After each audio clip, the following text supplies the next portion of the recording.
What's up, guys? Welcome back to Everyday Money. I am hoping that everyone makes more money, is more successful in 2022, and I want to talk to you guys about that today, about how we are going to make more money with the money that we already make. Because what I want you guys to do is look in your tax returns this year, look at your W-2s, look at your income statements, however you track how much money you made this year in 2021, or really in any year prior, and then I want you to compare that versus what you still have in your bank account, what you still have in your investment accounts, and just take a look at how much money you had that you made this year and how much money that you have left. Because a lot of folks are going to spend up into the very limits of how much they make, and they won't have any left over to save and invest. And that's what I want to talk about today, because we want to take that money that you already make and we want to make that money grow into a much larger amount so that you don't have to work every day of your life and you can achieve financial freedom in some form. And the biggest way that you're going to want to do that is by actually not saving your money. And that's going to sound counterintuitive because everyone has told you to save your money. Your parents, your school teachers, grandparents, they've always said, save your money, save your money. But saving money is possibly the worst thing that you can do with money, because when you take your money to the bank and you put it in that savings account, all it does is sit there and rot. It rots away to inflation. It does not grow. And so there are three ways that you can use the money that you get, two of which will end up making you poorer over time, one of which will end up making you potentially rich beyond your wildest dreams, because there is no upper limit to it. So before we get into this, be sure to smash that like button for me for the YouTube algorithm. Hit the subscribe button if you're new here and the notification bell, and we are going to get right into it. So three things that you can do with your money are save it in the bank, spend it, and invest. And I listed those in that reason because I think that from worst to greatest way for you to use your money is save, spend, or invest. And we're going to go through each one of these. The first up is saving your money.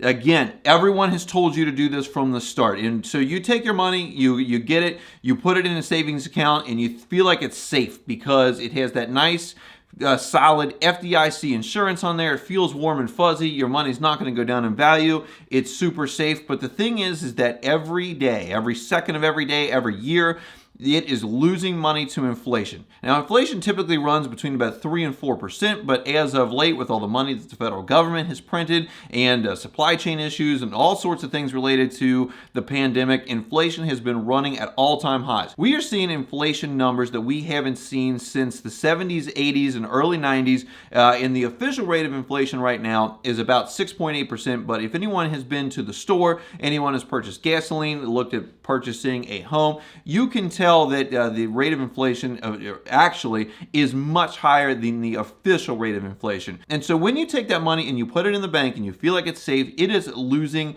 purchasing power every day to the forces of inflation. Now, the bank likes you to put that money in there, and that's why they'll give you that nice FDIC insurance. That's why they say come here and get into one of our high interest savings accounts that might pay 0.5%, maybe even all the way up to 1%, but that doesn't even come close to keeping up with the rate of inflation as it is, officially, or the real rate of inflation. Because what the bank is going to do is they are going to turn around, they are going to use your money to make loans to people. They're going to make anywhere between 4 and 10%, maybe even up to 24% if they're using it to loan for credit cards.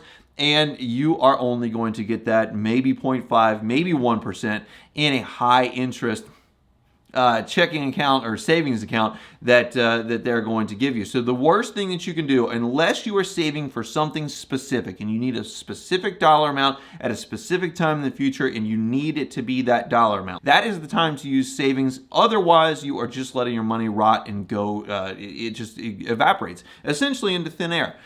So next up is spending your money, and this might sound silly, and this may fly in the face of a lot of other things, but I think the second way that you can use your money is to spend it. At least if you are spending your money, you are going to get some enjoyment out of that money. You are going to get maybe things that you need. Maybe you do need a new car. Maybe you do need a bigger home because your family is growing or something like that. Maybe you do want to go on vacation and you can make memories with that money that you spent The biggest thing is that it is not just sitting in an account decaying. You're using it. You have worked for that money, or you have invested that money, and it is time to spend that money. And I would much rather prefer me to work for my money and use it for the things that I want to use it for, versus sitting in some sort of bank account, decaying away to the forces of inflation, and just letting the bank make loans with that money instead of me at least having the ability to enjoy it a little bit. So while spending your money, it's gone forever. You're never going to make any more interest on it. The thing is at least it's not decaying to the forces of inflation in a savings account, and you do get something out of it. And those two ways to use your money, saving and spending your money, those will continually make you poor. It's been shown, time and time again that people that spend almost all the money that they make, it usually end up being poor, usually end up being middle class or lower middle class, and never reaching financial freedom, because they don't sock that stuff away in investment accounts so it can grow over time to the point where you reach financial freedom. And that is the best way for you to use your money, is to invest it. Invest as much money as you can into the investments that you want. And now this is where things get kind of difficult, because there are several choices. And a lot of times when people have a ton of choices, they're met with analysis paralysis on what to do in any given case. Even if you're at the supermarket or you're looking for a new car, there are so many choices that a lot of times people just get overwhelmed and they don't make a choice. Oftentimes this is the case when they want to invest their money. And so what you need to do is just pick something that you want to invest in and start investing in that.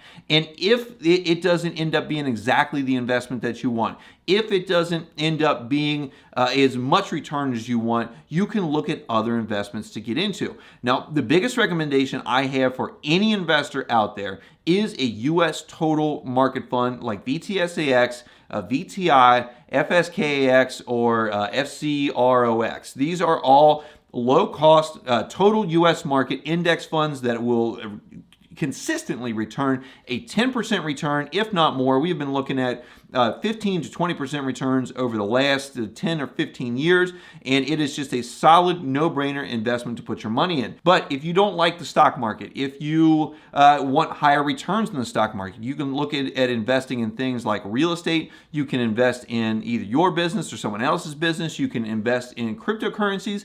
And just because you're investing in cryptocurrencies doesn't mean that you are, highly at risk. There are very investable, investment-grade cryptocurrencies out there. The two that I like best are Bitcoin and Ethereum. And then if you have your money in those, you can take that and it will be volatile, but you can use some of that money to invest in some of these other cryptocurrencies, like the meme ones that can go up by 1,000% over the course of a couple of months, like Dogecoin Mars, Shiba Inu token, something like that. But there are other investments that you can get into besides total market index funds, besides buying individual stocks or individual cryptocurrencies. But the thing is that doing this, you will be able to invest your money, and your dollars will go to work for you. They'll be like your little soldiers, your little workers out there, constantly grinding away 24 hours a day while you're at work, while you're at play, while you're sleeping, and constantly making money for you so that you don't have to trade all of your time for income. The thing is that if you save your money, you will never be financially free.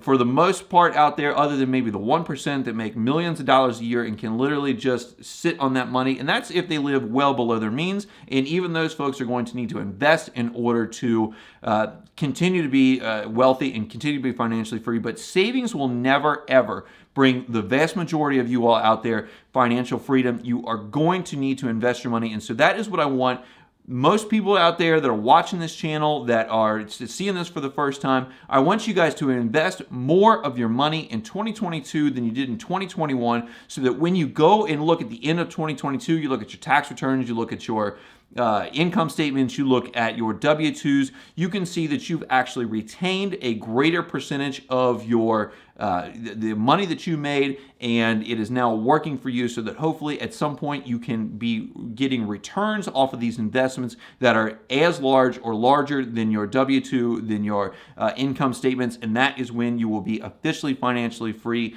and you can choose to do whatever you want at that point. If you want to quit your job, if you want to retire, if you want to just continue working and let that money grow, that is up to you, but you will have those choices instead of being completely beholden to a job for every single dollar that you make. Guys, I'm going to leave it right there. If you like this video, be sure to hit that like button for me. It really helps me out in the YouTube algorithm, really helps this video go farther and keeps this channel alive. If you guys haven't subscribed here yet, be sure to subscribe down below, hit the notification bell so you don't miss anything that I put out. I appreciate you guys watching today, and I'll see you in the next one.